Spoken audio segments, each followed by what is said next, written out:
হচ্ছে সেটা হচ্ছে আমাদের যথেষ্ট যোগ্যতা থাকা সত্ত্বেও অযোগ্য ব্যক্তিরা বা কম যোগ্যতা সম্পন্ন ব্যক্তিরা কোটার মাধ্যমে ওই চাকরিগুলো বা স্থানগুলো দখল করে নিচ্ছে, যার ফলে যথেষ্ট যোগ্যতা সম্পন্ন বা টপ লেভেলের যারা যোগ্যতা সম্পন্ন একটা পদের জন্য যতটুকু যোগ্যতা দরকার সেই যোগ্যতা সম্পন্ন ব্যক্তিগুলো এই পদ থেকে বঞ্চিত হচ্ছে। তাই আমাদের দাবি এই কোঠা ব্যবস্থার সর্বনিম্নভাবে সংস্কার করে 5%-এর বেশি নয় এই আমাদের যৌক্তিক দাবি গ্রহণ করা হোক। কতদিন যাবত আপনারা এই যে আন্দোলনটা আমাদের দাবি মানে না পর্যন্ত আমরা রাজপথে আছি, থাকবো, প্রয়োজনে ভবিষ্যতে আরো দীর্ঘমেয়াদী কর্মসূচির আর কি ঘোষণা দেওয়া হবে।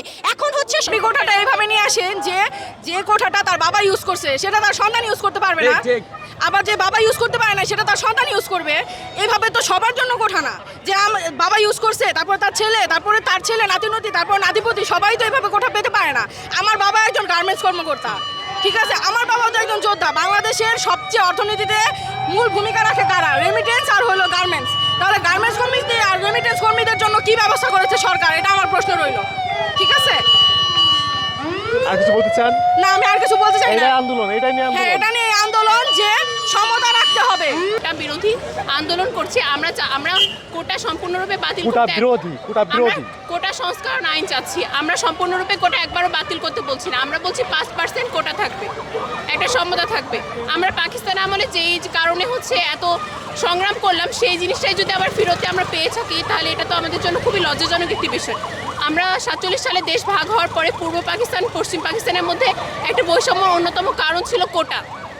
পশ্চিম পাকিস্তানেরা সবসময় এগিয়ে থাকতো কারণ তারা ওই দেশের স্থানীয় ছিল, আর আমরা সরকার তো কোটা ফ্যাসিলিটি তো দিচ্ছে, তারপরে কেন আপনারা আন্দোলন কোটা ফ্যাসিলিটি নিয়ে আমাদের সমস্যাটা কোটা ফ্যাসিলিটি নিয়ে। আমরা বেশি চাচ্ছেন না কম চাচ্ছেন?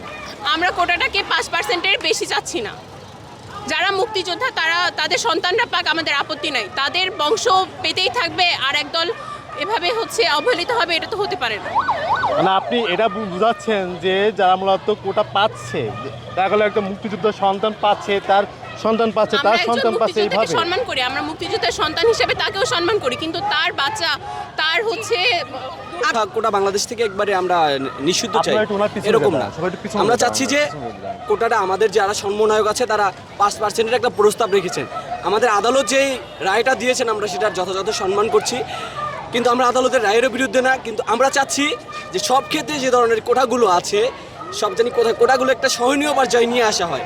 5% আমরা দাবি তুলেছি এবং এই 5%-এর দাবি নিয়ে আমরা সামনের দিকে এগিয়ে যাবো এবং আমাদের সামনের কর্মসূচিগুলো চলতে থাকবে। আমরা এখানে কর্মসূচি শেষ করতেছি না এবং আমাদের যারা নেতৃত্ব দিচ্ছেন তারা এই বিষয় নিয়ে কতদিন যাবতে আন্দোলন করবেন আপনারা? আমরা যতদিন পর্যন্ত আমাদের দাবি আদায় না হবে, আমাদের ন্যায্য দাবি ততদিন পর্যন্ত আদায় করা হবে সে পর্যন্ত আমরা রাজপথে থাকবো। আমরা রাজপথ ছাড়বো না। আমাদের এক দফা এক দাবি, কোটা সংস্কার চাই। আমরা বলি না কোটা বাদ করে দিতে, আমরা বলছি যে সমতা বজায় রাখতে। যেন স্থায়ী যেন একটা সমাধান হয়, যেন বারবার যেন এটা নিয়ে আন্দোলন করতে না হয়, যেন পরবর্তী যেন কেউ ভুক্তভোগী না হয়, এটার একটা সুষ্ঠু সমাধান চাচ্ছি। 5 থেকে 10% মধ্যে সীমাবদ্ধ থাকে কোটাটা। আমরা ভর্তির সময় সম্মুখীন হই কোটার, তারপরে চাকরির সময় সম্মুখীন হয়, এভাবে বিভিন্ন ক্ষেত্র বিশেষে আমরা কোটার সম্মুখীন হতেই থাকি। এভাবে যদি কোটাকে প্রাধান্য দেওয়া হয় সেখানে সাধারণ নাগরিকদের দেশে থাকার তো কোনো মানে হয় না। তাহলে আমাদের সেই ব্যবস্থা করে দেখ যাতে আমরা চলে যাই, কোটা যাদের আছে তারাই দেশে থাকবে। কারণ সম্পূর্ণরূপে কোটাকে যেহেতু প্রাধান্য দেওয়া হচ্ছে, সাধারণ নাগরিক সেখানে একদম পিষ্ট হয়ে মারা যাচ্ছে। না আমরা কিছু করতে পারছি না, আমরা চিকিৎসা ক্ষেত্রে ফ্যাসিলিটিস পাচ্ছি না, আমরা পড়াশোনায় ফ্যাসিলিটিস পাচ্ছি না, আমরা দিন শেষে চাকরি পাচ্ছি, আমাদের আর্নটাও আসতেছে না, আমাদের শিক্ষাটাও আসতেছে না। শিক্ষা আসলে হচ্ছে সে সুন্দর কথা বলছি। গুড।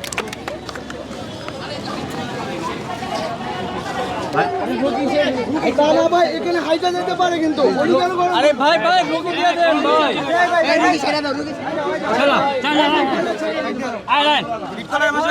তোমার খালি কি খালি আছে